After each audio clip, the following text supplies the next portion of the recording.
casa espírita. E no aspecto personalidade. Então, comedido, discreto, fraterno, afável, gentil, caridoso, carismático, responsável.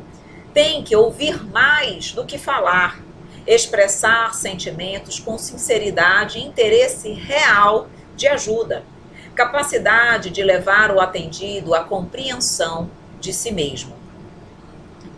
Evitar interromper aquele que fala. Tem que ter paciência, reservando-lhe o tempo necessário para apresentar a ideia, o pedido de orientação e de ajuda, para se libertar da opressão da alma, do drama que o aflige. Então vejam bem, vocês concordam que, de fato, essas características são importantes no atendente? Com certeza.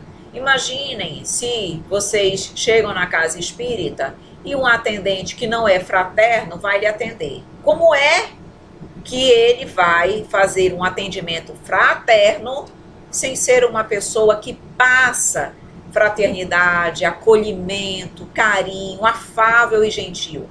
Uma pessoa mais ríspida, mais grosseira, mais dura, mais séria. Então, esse cuidado nós temos que ter, porque já dissemos, o atendimento fraterno é, na realidade, a porta de entrada, muitas vezes, das casas espíritas. Então, a depender daquele atendimento fraterno, a pessoa pode ou não mais voltar. Claro que a pessoa tem que saber ouvir mais do que falar. Tem pessoas que elas gostam muito de falar, gostam que todos a escutem, mas elas não têm paciência para escutar. Se eu sou uma pessoa que tem essa personalidade, como é que eu vou ser atendente fraterno? Se essencialmente eu preciso ouvir a pessoa, o que a levou à casa espírita, os seus dramas, suas dificuldades, suas dúvidas, enfim, a sua vida. Naquele momento ela vai estar ali expondo um pedacinho, um pouquinho da sua vida. Então, eu preciso também ter esse entendimento. Eu não posso estar a todo momento interrompendo a pessoa que fala. Eu preciso ter um tempo para ouvir. Eu posso fazer algumas interrupções necessárias, oportunas. Nós vamos ver nas técnicas de atendimento, porque necessárias muitas vezes para direcionar o assunto, para fazer a pessoa voltar para o tema central, para direcionar o tempo. Mas não é porque eu quero já sair falando, explicando, porque eu já sei qual é o problema da pessoa. Temos que ter paciência. Ela vai ter o tempo de falar, eu vou ter o tempo de orientar e de esclarecer. Então, essa personalidade, essas características são necessárias para o atendente fraterno. Além disso, ele não pode fazer perguntas embaraçosas quando a questão seja apresentada de forma nebulosa. O que não foi dito poderá constranger o atendido, caso tenha que detalhar situações delicadas ou perturbadoras. Em determinadas situações, o atendido não se sente à vontade de colocar abertamente o seu problema. E o atendente tem que respeitar. Ele pode orientar mesmo sem saber o problema-chave daquele coração? Tem. Claro que tem. Nós vamos ver isso no decorrer do curso, mas é possível sim. Tá? Eu não sou obrigada a saber com detalhes tudo o que aconteceu com o atendido. Ele pode não se sentir à vontade. Ele pode se sentir constrangido. E aí eu tenho que entender. E eu vou orientar conforme aquilo que me for possível, aquilo que ele me transmitir, aquilo que ele me informar. Quando convidado a opinar, fazê-lo com bondade, buscando sempre ajudar e não aumentar as preocupações, acusando ou estimulando a culpa. Com certeza, né, meus queridos amigos, isso é tão óbvio, mas a gente precisa reforçar.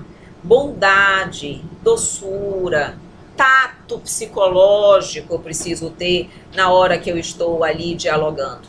Nós sabemos que muitas vezes as pessoas chegam ali com o coração dilacerado, em função de tantos, muitas vezes, dramas que nós nem imaginamos. Então eu tenho que realmente ajudar, eu estou ali para ajudar e não ampliar as preocupações daquela pessoa que está ali chegando. estimulando a culpa, acusando-a de alguma forma.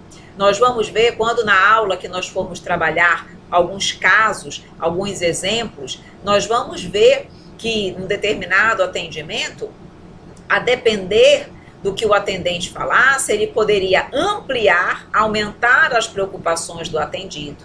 E a escolha, a opção não poderia ser essa, senão a pessoa sairia dali pior do que ela chegou. E o atendente foi muito cuidadoso. Nós vamos ver esse caso mais lá, quando chegar na aula dos casos. Vocês vão ver como ele teve o tato correto para lidar com uma determinada situação, evitando que as preocupações do atendido se ampliassem. Então, cuidado, que o objetivo é ajudar e não ampliar, aumentar as preocupações. Demonstrar simpatia na face, exteriorizando interesse e não de enfado, né? Atitude não de enfado, em razão do tema parecer cansativo ou sem maior significado. Muitas vezes nós mostramos na nossa face o enfado e nem percebemos que assim estamos agindo. Então precisamos estar vigilantes, cuidando da nossa postura, do nosso olhar. Precisamos saber que não existem problemas, dificuldades de menor significado. Se a pessoa chega à casa espírita e ela pede um atendimento fraterno, é porque ela necessita disso. Então, seja qual for a sua demanda, nós temos que estar ali realmente à disposição, com o coração aberto para aquele trabalho. Se eu não me encaixo, então não trabalhe, vá fazer outra coisa. Mas se você se dispõe a atender, atenda de forma correta e adequada. Lembrando aquilo que nós sempre aprendemos: não façais aos outros o que não gostarias que fizessem contigo. Como é que nós gostaríamos de ser atendidos? Não gostaríamos que a pessoa demonstrasse interesse por nós, pelas razões pelas quais nós chegamos naquela casa? Então, se nós queremos agir assim, que nós queremos que os outros ajam assim conosco, precisamos fazer o mesmo. Quando a narrativa se alongar em forma repetitiva, sugerir fraternalmente que as queixas, lamentações, reclamações, autopiedade devem ser substituídas por confiança e fé em Deus. É muito comum as pessoas chegarem no atendimento fraterno e reclamam de fulano, de ciclano, da vida, do trabalho, do chefe, do marido, do filho, de Deus. Aí, nesse momento, é o tato. O atendente, ele tem que estimular um comportamento diferente. Eu não posso ali estimular aquela reclamação a todo momento. Eu preciso estimular o quê? Uma confiança em Deus, a fé, o trabalho, a ideia de que tudo vai mudar, que se eu mudar as coisas ao meu redor mudam. Vocês lembram que quando nós estamos lendo ou mesmo assistindo o filme Nosso Lar, que tem um determinado momento que André Luiz está com a mãe dele e ele reclama, dá-lhe a reclamar. E aí, num determinado momento, a mãe dele, com aquela singeleza, aquela bondade, mas com aquele entendimento firme, mostra para ele que aquele comportamento de reclamação, de queixas e de lamentações não é apropriado. E que, na verdade, nós devemos trabalhar um pensamento mais construtivo. Então, é mais ou menos por aí que o atendente tem que saber conduzir o atendimento, né? Então, ele vai, com certeza, vai interferir naquele diálogo de uma forma fraterna para melhorar a condução daquele diálogo, ajudando o atendido a mudar um pouco os seus pensamentos, as suas ideias, as suas colocações. Então, que tipo de habilidades psicológicas são importantes para o dialogador fraterno? Então, bom tato psicológico. Nós já vimos aí que isso é fundamental, item valioso e adquirido com a vivência e o estudo simultaneamente.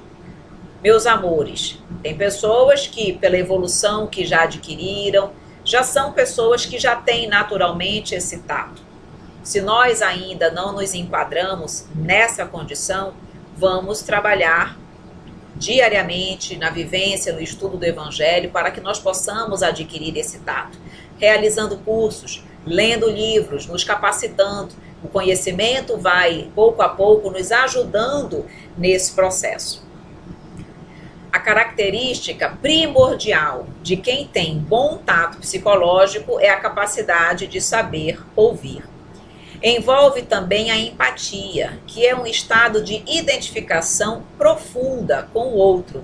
É mergulhar dentro do outro, nessa identificação, que o verdadeiro entendimento ocorre. Para ter empatia, é necessário ter, inicialmente, simpatia. É como se nós estivéssemos ali dizendo: eu tenho tempo para lhe ouvir. Nesse momento, você é a pessoa mais importante e os seus problemas são o centro do meu interesse. A pessoa que chega, ela precisa perceber que você realmente está ali para ajudar, que você está interessada no que ela tem a lhe dizer, que há uma simpatia, que há uma empatia no sentido de dizer e de demonstrar: eu entendo você, eu entendo a sua dificuldade, eu me sinto aqui na condição de não sentir o seu problema, não substituir o seu problema, mas eu compreendo a sua dor, eu compreendo o que você está sentindo. De alguma forma, eu me penalizo com a sua dificuldade, com a sua dor. Entendem? A gente quer sentir que o outro compreende, se sente tocado pelos nossos problemas. E não como se eu estivesse ali, simplesmente ouvindo o depoimento e nada me toca aquele depoimento. A dor do outro está ali e eu não estou dando a mínima. Como se eu não me sentisse tocado, envolvido pelo problema do outro. Sabe? É como se nós tivéssemos atendentes que mantêm um distanciamento emocional tão grande que a pessoa se sente realmente ali como se ela estivesse sozinha. Então, o outro, ele não vai comprar o meu problema, ele não vai se envolver no meu problema, ele não vai chorar comigo, mas ele tem que mostrar que se importa comigo. Às vezes, nós temos dificuldades em fazer essa diferenciação. Ao mesmo tempo, eu tenho que manter um certo distanciamento para que eu possa saber ajudar, porque se eu me envolvo, eu já me desequilibro, mas ao mesmo tempo eu tenho que ter empatia. Com o tempo, nós vamos adquirindo o tom certo desse tato psicológico.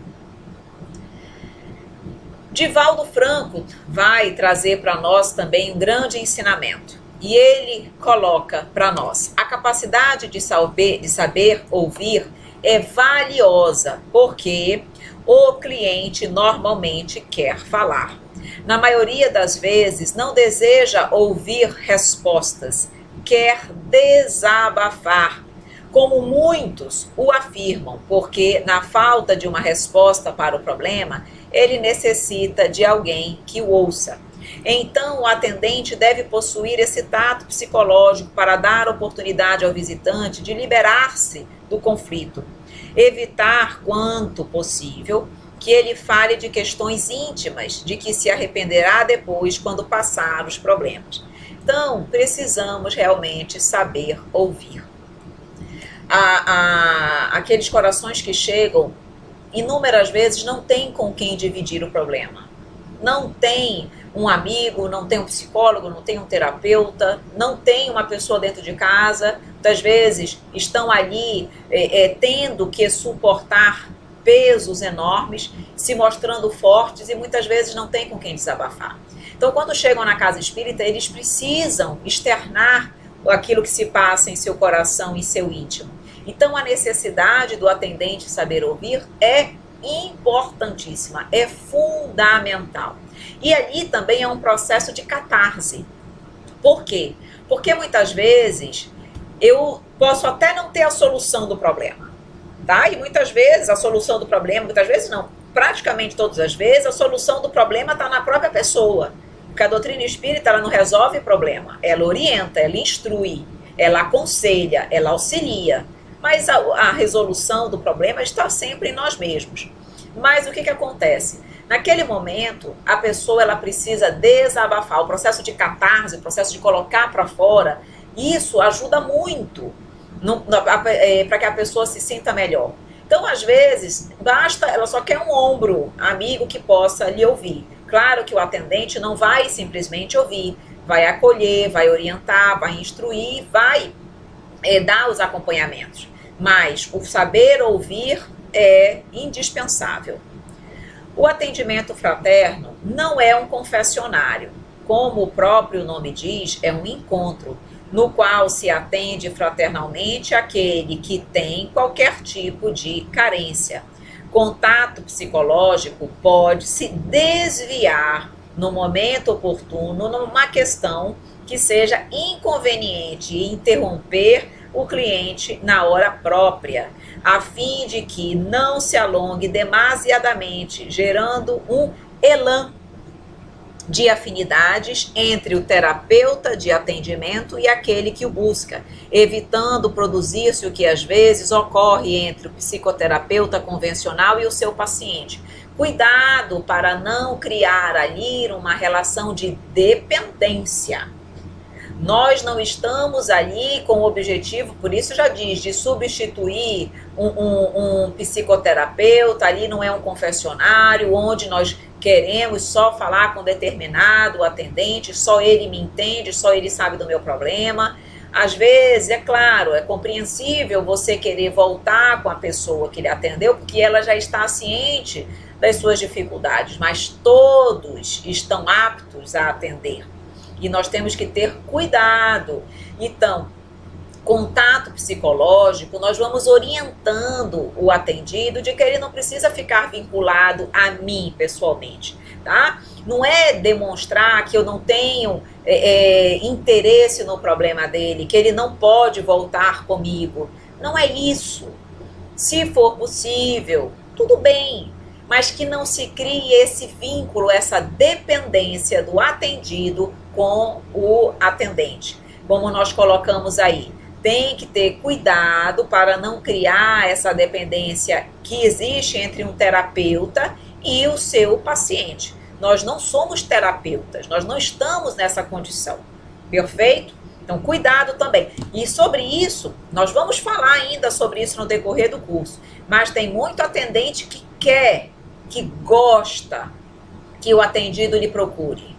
Por quê? Porque no fundo, é o orgulho dele ali, no sentido dele se sentir importante, dele se sentir reconhecido, dele saber ou de ele se achar bom naquilo que faz, alimentando o orgulho dele, quando na verdade o objetivo do atendimento fraterno não é esse. Então, muitas vezes não é só o atendido não, o próprio atendente recomenda que volte com ele e não com na realidade, qualquer outro atendente da casa, porque já que todos, na verdade, estão aptos ao atendimento, mas muitas vezes o próprio atendente orienta que volte com ele mesmo, tá? Então, reflexões importantes dentro dessa temática. O atendente fraterno deve manter-se em condição não preferencial por pessoas, numa neutralidade dinâmica, como diria Joana de Ângeles, porque todos são iguais, diz a justiça perante a lei. A todos, então, que têm problemas e nos buscam, deveremos atender com carinho, sem preferências, sem excepcionalidades e sem absorvermos o seu problema, para que ele não se torne um paciente nosso e não transfira todos os seus desafios para a nossa